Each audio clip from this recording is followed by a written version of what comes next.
చిన్న విషయం చెప్తాను, ఉన్నవాడు ఉన్నట్టు ఎందుకు బతుకుతాడు అని అంటే, వాడు అలా బతకకుండా కిందకి దిగి బతికాడంటే ఈడికేం పోయే కాలంలో ఈడెంత పిసినారు.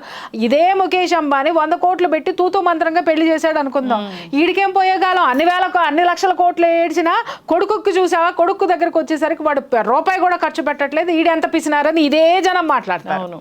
ఖర్చు పెడితేనేమో దుబారా ఖర్చు అని మాట్లాడుతున్నారు, ఖర్చు పెట్టకపోతేనేమో పిసినారు అంటున్నారు.